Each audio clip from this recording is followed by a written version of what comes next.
In this video, we're going to show you everything you need to take these hoop nets off the shelf and actually fish them. Let's go. Hey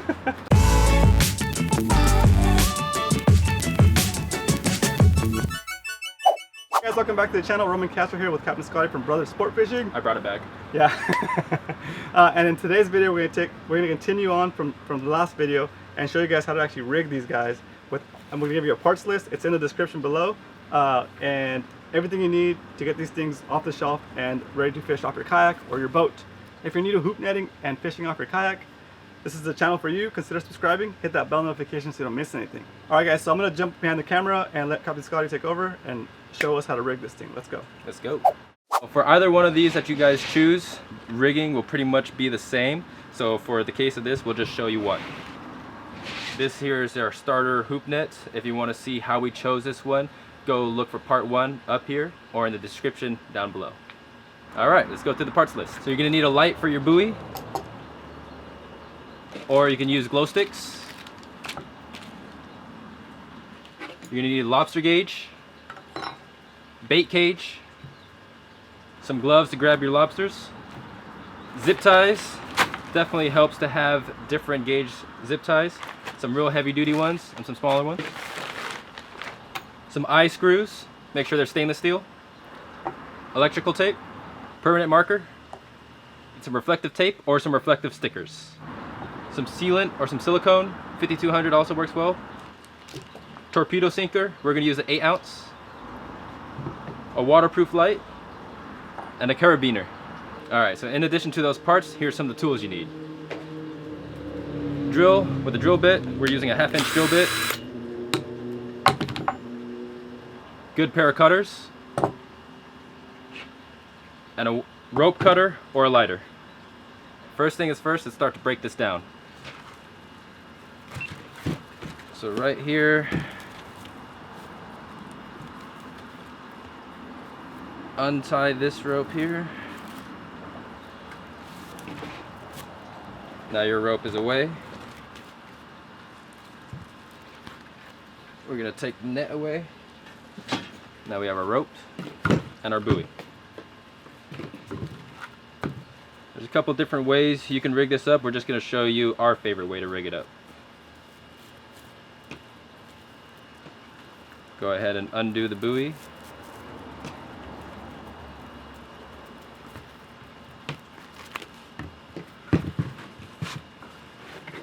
And what we're actually going to do is we're going to cut a little bit of line off for the buoy. Take our rope cutter,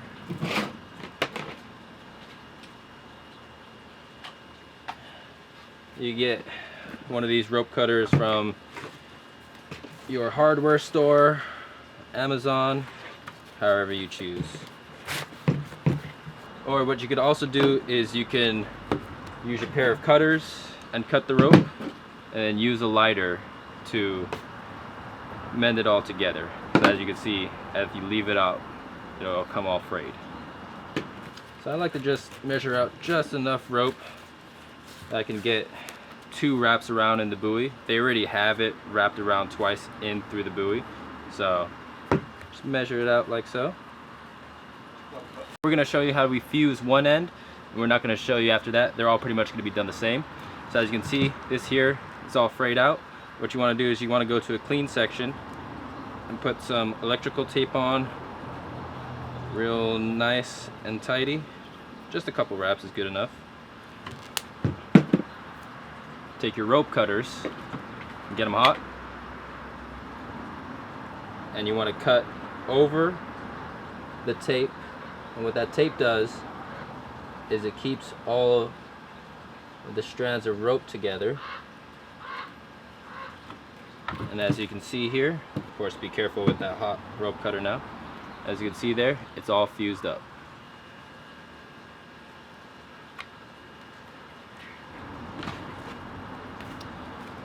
And now what we're going to do here, I like to get it nice and tight.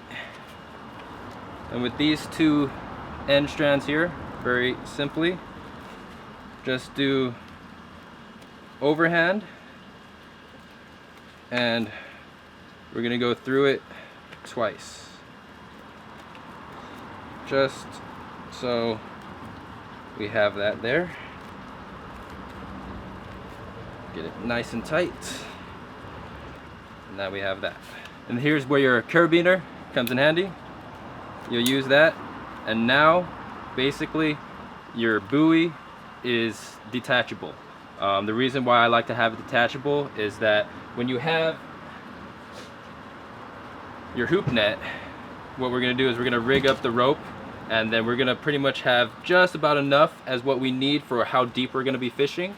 And then when you stack your hoop nets on top of each other, this buoy, when you stack them up, gets thrown in there, and when you stack one on top of another, normally about the third stack on top, this buoy gets in the way. So I like to have it removable, where I can get rid of it, put it in another box, and now I can stack these. The bait cages don't really get in the way as much as the buoys. The bait cages can stay just fine in there. So then after what we did with our end knot there, the two strands coming off together, we went ahead and taped it, and then just to clean it up, we're gonna make it shorter. So now that the two strands are all taped together, get our rope cutting gun again, and just cut it off for where you want it. Make sure you go all the way through. And voila. Alright, so we're going to continue with setting up this buoy. What you're going to want now is you're going to want some of your tools. You want your drill and your 1/2-inch drill bit. You want your torpedo sinker, your silicone, stainless eye screws. We're going to set it up for using these lights here, or glow sticks. What's great about these lights here, twist this cap off, flip this little switch here, you can have blinking, or go the opposite direction, you can have solid. And then you can turn it off. It's got the O-ring there. Flip the cap on, get it tight, it's ready for the water. Done with your night, take the cap off, shut it off, put it away, it's ready for your next trip. Whereas with the glow sticks, one-time use. So whereas these are reusable, they do break as well, so be careful of that. However, when you buy these are $6. I think they are $7 at Squidco now. And these ones, you buy them probably about $1.50. So depending on which way you want to go, you want blinking or if you want to have one-time use. So after we have our rope on, what we're going to do with our drill is we're going to see how far we want to go on it. So we're going to take our torpedo sinker out. Now when you drill your torpedo sinker in, you want your torpedo to be flush with your buoy. You don't want any of it sticking out. So here we see it's pretty much the full length of the bit here. So we're just going to go right in here, kind of find somewhat center here, and we're just going to drill all the way in.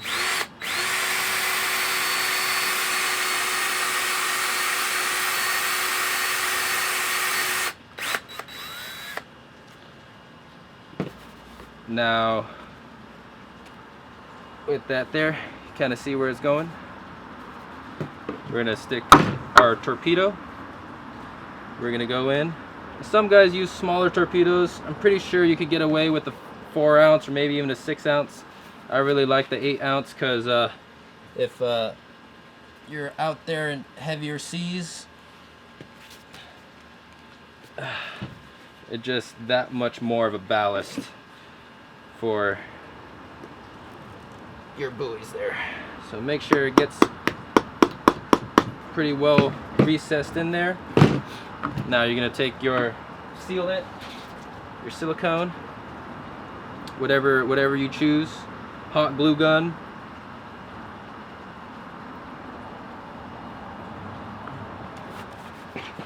and then just fill it on up there.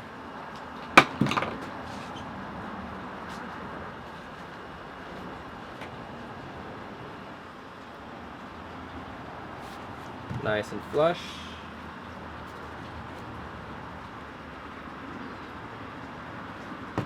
That's pretty much it for that. And now, so now that your buoy is weighted, that means this is going to be the top line here. This is going to be the top. There's going to be the bottom. So when you throw it in the water, it should sit like so. So what you want to do is, if you're using one of these lights, you're going to have to anchor it to your buoy somehow. You know, however you want to figure it out, you want to have it sticking up, you want to have it laying down. How I like to have it laying down. So what we're going to do here is we're going to grab our stainless ice.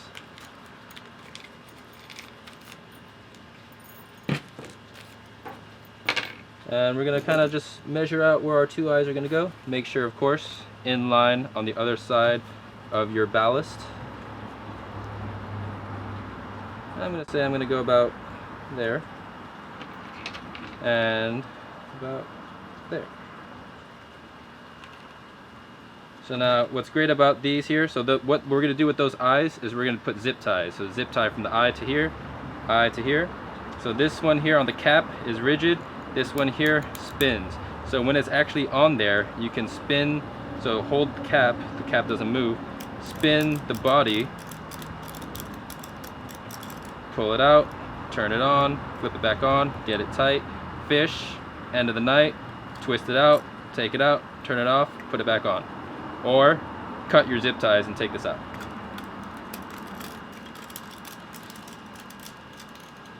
So now we're gonna go ahead and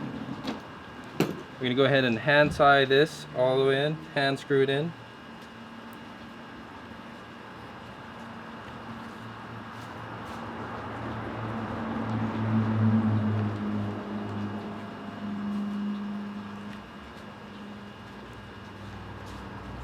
Then we're going to back it out.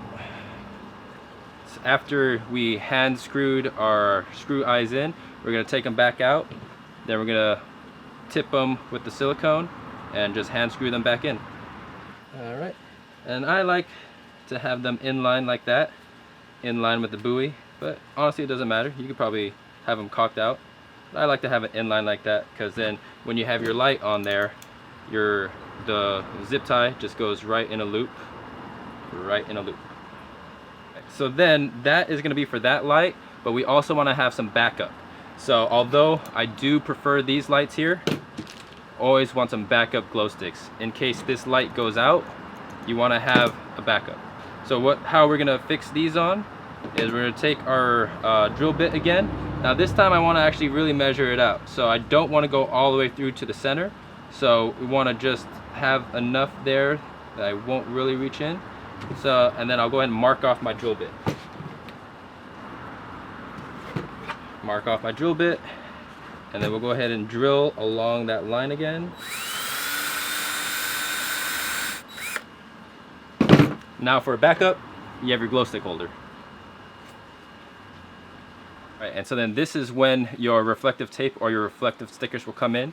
If for whatever reason you're out on the water and your light were to bust, or your glue stick were to bust or be lost, you want to have your reflective stickers on your buoy so that you have your light, and then you can shine your light around on the surface of the water looking for your buoy, and the light will reflect off. You'll find your gear.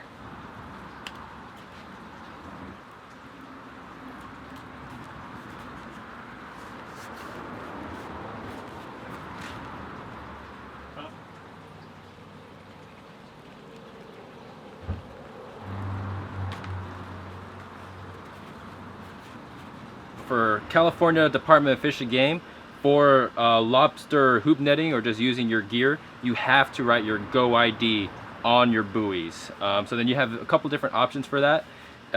You can write directly onto your buoy using permanent marker, or you could use a piece of tape and then make sure that tape's not going to fall off, obviously, and then write your Go ID number on the piece of tape. Now the whole reason for either or is just depending on, you know, who you're gonna have on your boat. So for example, if I'm gonna be, you know, just fishing by myself, and then so you're on a vessel, you're allowed 10 pots total for the vessel. However, only 5 pots total per person. So in order to use all 10 pots for your one vessel, you need to have at minimum 2 people.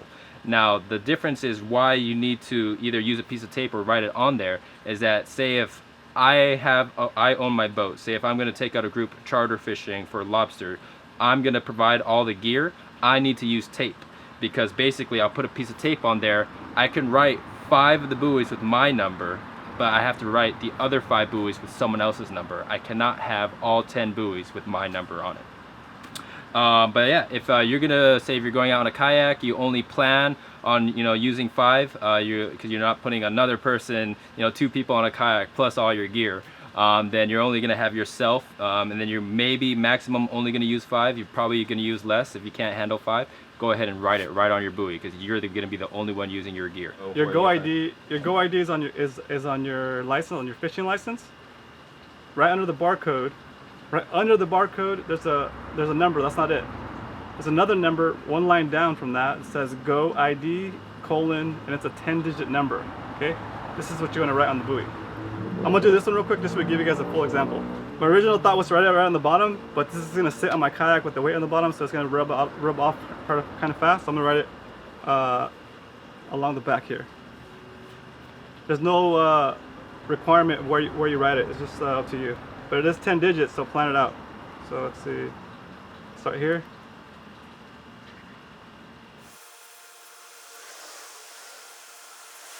Look at that, I almost went all the way across to the other side. But that's it. Well, here we have one that we have fully rigged up already, ready to fish. But we're going to show you how we got there. So from your kit, you have your about 100 foot of line and then your one buoy. How other guys will show how to do it is that you'll have one end of your 100 foot of line going to your net, so rigged up to your net there, and then what they'll do is they'll run the line through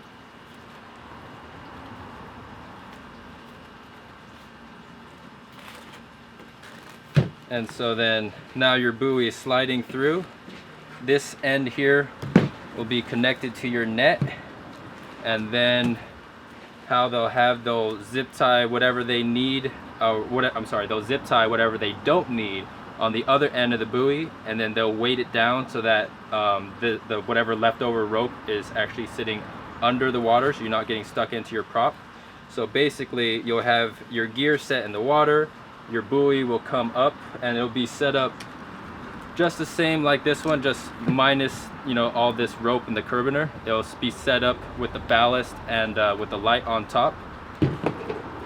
So just imagine this buoy like here with the ballast and then the light up top, reflective tape and your Go ID number, and then it'll slide around.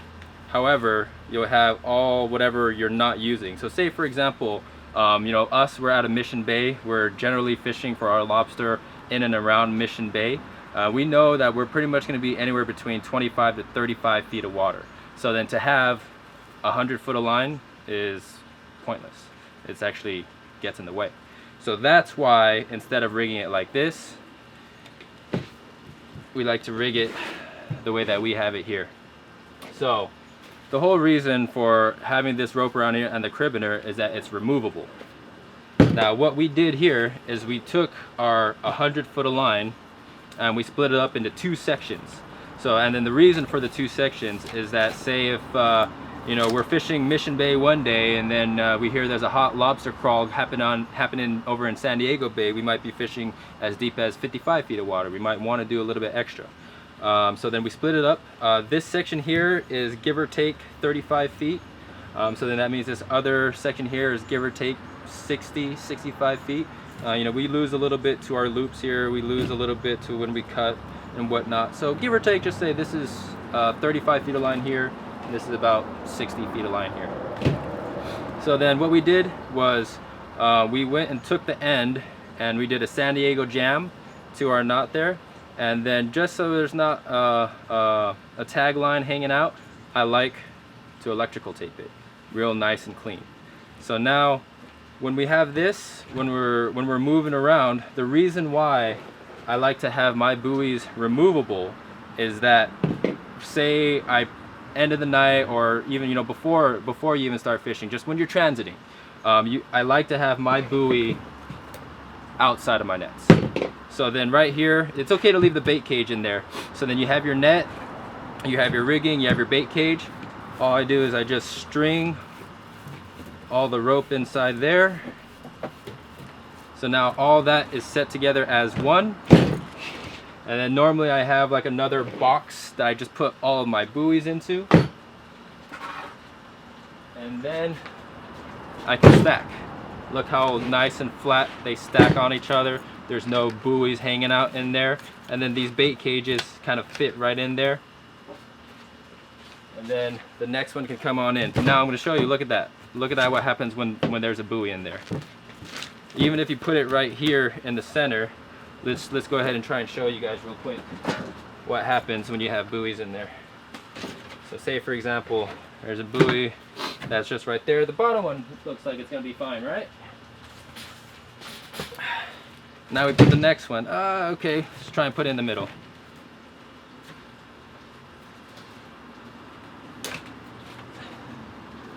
Put the next one. Uh-oh, it's kind of getting there.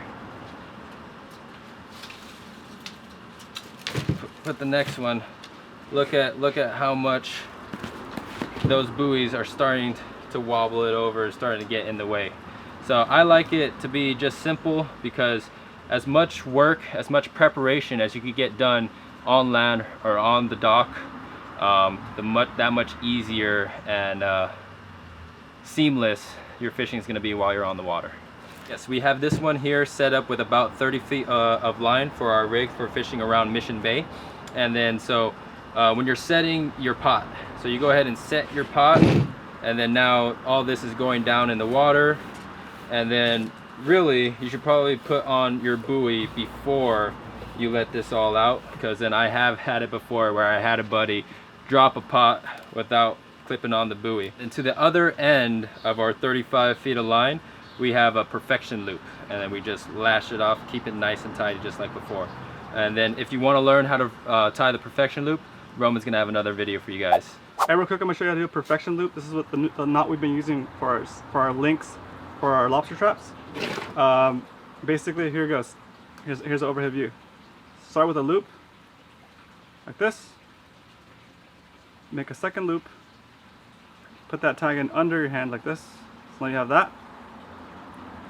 Take this tag, put it in between the two loops. Hold it with your index finger here. And then you're going to take your hand and reach through this loop and pull on the second loop. Hold on to this one, and you're going to make a loop here.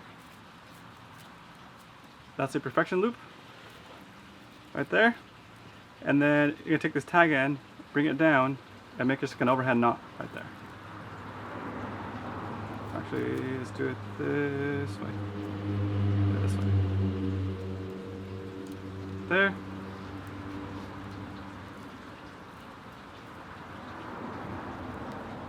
Just like that. And now we're going to tape this to there. Like that. Start at the base.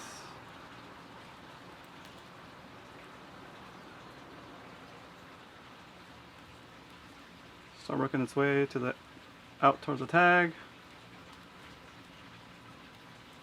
You don't need to do this, but it's going to secure that the knot doesn't come undone, and it's going to look nicer.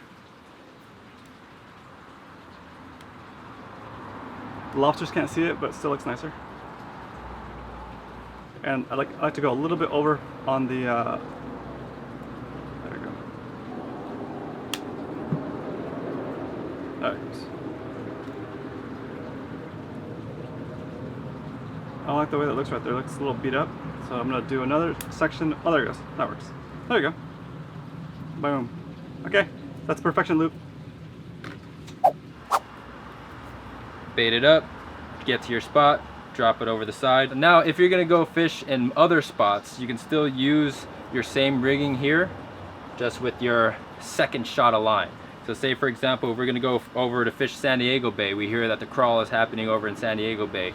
Just grab our extra line here, and how we're going to do is we're going to go through this other perfection loop and feed the entire shot through, and then draw it tight. Bam, you've got your connection there. And on the other end here, there's just another perfection loop, so for your buoy. Hey guys, what up? I had to interrupt this video because I have an update for you guys on how to manage the line. So let's go over that real quick. So Scotty just showed you how to link these lines. I'm going to show you how to manage the access line when you're not fishing as deep. So here we go. Okay, so right from the beginning, before you put your hoop net on the bow of your kayak, wherever you're going to store it, to transition to the spot where you're going to fish, make sure you connect your buoy to the main line. Okay. That way, in case your hoop net falls overboard, you still have a float attached to it, and you can recover it. You won't lose it. Okay. So that's the beginning. Okay. Now, usually we'll have this coming out of the hoop, and I'll put this on the deck somewhere else on the kayak, so that the hoops can stack evenly. Okay. All right. Now let's go. You're actually at the spot where you want to drop your hoop net. You check your depth, and we say it's exactly 30 feet. Okay. Well, if it's exactly 30 feet, you have about 30 feet of rope. You just put the hoop net over, and you're good to go. Your float's gonna be right around where it needs. It might have a little bit of slack, but it'll be just right. Okay. Now that's ideal. Now let's talk about what happens if you're dropping your hoop somewhere where it's shallower than you have line for. So you have 30 feet of line here, so you're going to drop it in 10 feet. That means you're going to have 20 feet of line just floating around. It's not going to be exact. Your buoy is not going to be exactly over your trap. So here's how you're going to do it. Okay. So first, you're going to keep your buoy on the boat or on your kayak. You're going to hold on to the main line, and you're going to throw your lobster pot overboard. Okay. Make sure there's no tangles. Big splash. It's in the water. It's going out, it's sinking, it's sinking, it's sinking, it's sinking. And then you can feel it as it sinks, and you'll feel when it hits the bottom. I'm gonna take all the slack. So there it is. It's taut now because it's on the bottom, okay? That's the feeling, okay? And at this point, your kayak is right next to it. Okay? So we're here, you have tension on the line. I'm gonna give it a couple extra feet, just a little bit, and then I'm gonna make a loop like this. And I'm gonna do an overhand knot loop like this. Okay, very easy to take out this loop. You can just push it through, and it comes out. Okay, but it's overhand loop, overhand knot with a loop. Okay, now you have this. Okay, this is all the extra line. This is going to your lobster pot, and this will not have tension if you take your float and you clip it again to this loop. Now the float is providing the float power, and it's going to be pulling against your lobster trap. See? And all this is just still loose. There's no tension on this. All the tension gets relieved by this knot, by this loop against the buoy. Okay? So now we're there. I'm going to put this here on the table. So what you have is two lines coming off of the buoy that are just a big loop. So we're going to take that big loop, and we're going to coil it up. This is a lot of line, so just coil it up big.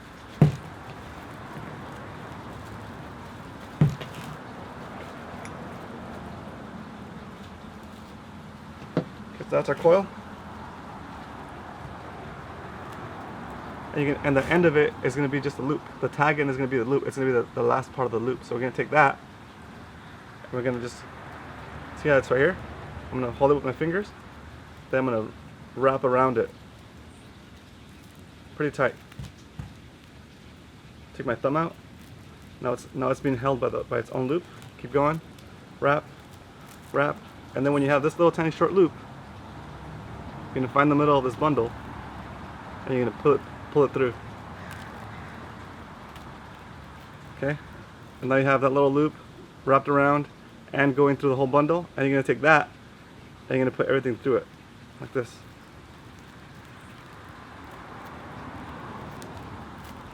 See that?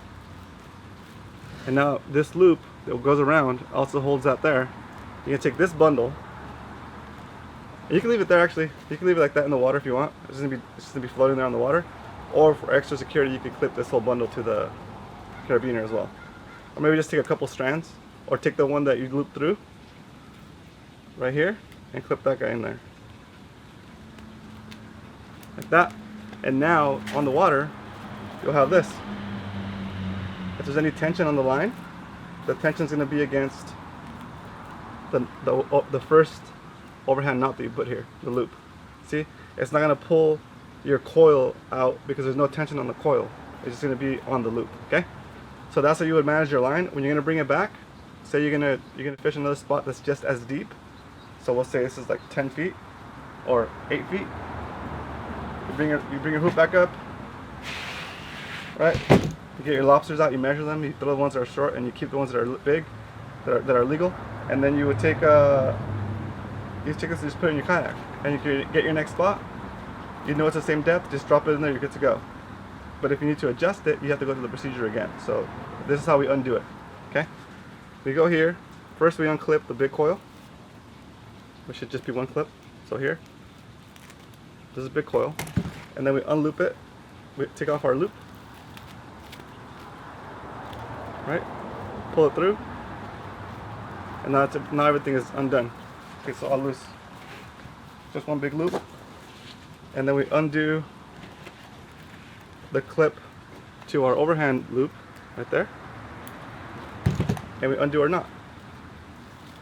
That's it. Now the whole line is just a straight line again. Okay. You get to your next spot. You have your main. You get to your next spot and you have your float already connected, right? So if your lobster pot accidentally falls in, you're not going to lose it. So it's already connected. You get to your next spot. You go through the same procedure of letting it get to the bottom. Take up the slack. Make a loop after you take up all the slack, clip the loop into the carabiner, and then make a coil with the difference between where you are and the extra line. Coil that up, loop it on its own coil, and then put it in the carabiner, and you should be good to go for that new depth. If you want to add the rope shot like Scotty showed you, you still do the same thing on the other end. After you add the rope shot, you're gonna have about 100 feet of line. So if you're fishing 60 feet, then you're going to have an extra 50 feet of line to coil up like I showed you. Normally what guys do is they coil up the excess rope and they put a zip tie on it, and sometimes even put a weight on it so it stays underwater, right? It's just a lot of work. It's too much for what we're doing. So this is a way to do it without any extra tools, without any extra equipment, no weight, no zip tie, okay? Okay, now let's get back to Captain Scotty. Now the important thing, that when you go ahead and pull your trap, you don't want to pull from over here, because then you might start pulling this slack out. So you want to get in front of this overhand knot here. You want to get in front of it, connected to your net, and this is where you start pulling. And when you pull your traps, make sure that you always have a constant pull. You don't have to go super fast to tire yourself out and lose your wind, but just always have a constant pull up, just so that the trap is always going up, and then the water drag is always pushing the lobsters down into the net, because that one little second or so that you let off and it comes down, the water drag is now going to go the opposite way and push up, and you may or may not lose some of your lobsters coming out. Some of them may get caught over here, but always have constant way up. And that's how we rig. Alright, so now here we're going to talk about the bait cage. Right here, this is the bait cage that it comes with. This here again is the Promar one. So then we don't recommend using this one if you're in an area that there's a lot of sea lions. If you're going to have a lot of sea lions around you, sea lions will absolutely mangle this net up. So what we'll do here is we'll go ahead and take off the zip ties that comes off the shelf with. Obviously be careful not to cut any of your netting.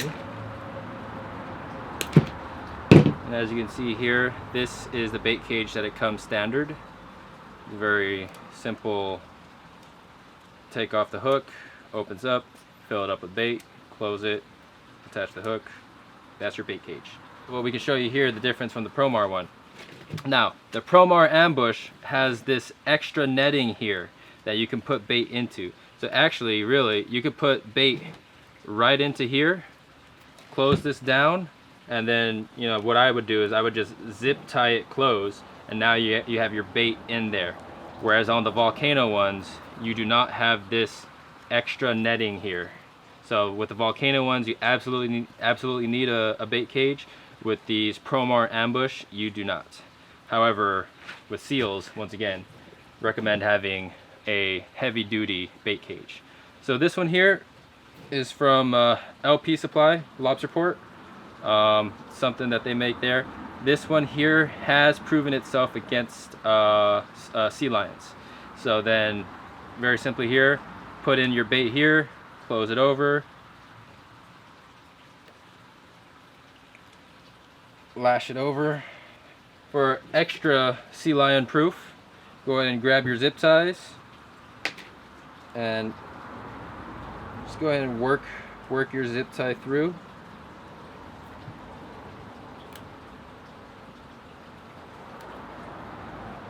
Like so. Come around and zip it closed. And then, as you can imagine, you can put as many as you like. What I like to do is, at the very least, put 2 corners. If you want to go extra, that's completely up to you, but that's how you go. And then to put it in to your net here, and then also depending on, you know, how far you want to get into it, you can have, I recommend at least at minimum these 11-inch zip ties, but I also use these heavy duty ones, just depending on how far I want to go. For the most part, for my bait, when I'm lashing down the bait cage, I'll use these 11s, but then when I'm putting the cage to this ring here, I like the big ones. So of course, just very simply, get around through a corner, get around your ring, and then go back through. And then same thing here, I at minimum put 2 of these big ones on there, so I go diagonal. But if you really want to get it secured on there, put as many as you like. And what I like to do is I like to leave that first one loose first, get my next one ready through,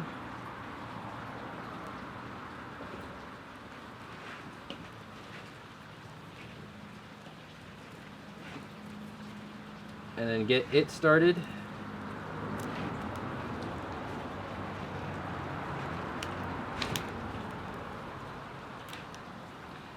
And then, now that I have both of them on there, then I work out how tight I want on either side. And then it looks pretty good right there. And this one here, we're pretty much gonna always have this bait cage in here, so we went ahead and put 4 on there, and then whenever we want to put new bait in there, just open it up, put the bait in, close it down, lash it over, and then zip tie the opening end off. So we'll just go ahead and cut these off, make it nice and tidy. Now, one other key point that you guys should always double check is that all these points that come from the factory, you want to just go ahead and check them. If you want to, you can even undo them and retie them, but for me, all I'd like to do is just check them, make sure they're tight, make sure they're not going to get undone, because the last thing that you want is to drop over your real nice brand new set and find out that one of these connections was not up to par to the rest. So when you check them, just make sure that all 3 points are fairly level enough. That's gonna be good, and you're ready to fish. Let's go bugging. Okay, so this one's ready to go. It's ready to fish. We have a couple more that we still need to do, but we'll do those offline. The next thing we're gonna cover is, actually, it'll just be me. Captain Scotty, thanks for helping us get this set up. Woo! Awesome. If you guys are interested in either learning more about hoop net fishing, watch the video before this and the next videos that are going to come up. If you're ready to go hoop netting, you don't have a kayak, you don't have a boat, but you want to go and you want to go on a boat, consider checking out Brother Sport Fishing. All right, you can reach out to them, like you can reach out to Captain Scotty, talk to him directly. Brothersportfishing.com. Anything else as far as like contacting you? Yeah, so then you can check out our social media pages, Instagram, Facebook, we're all on there.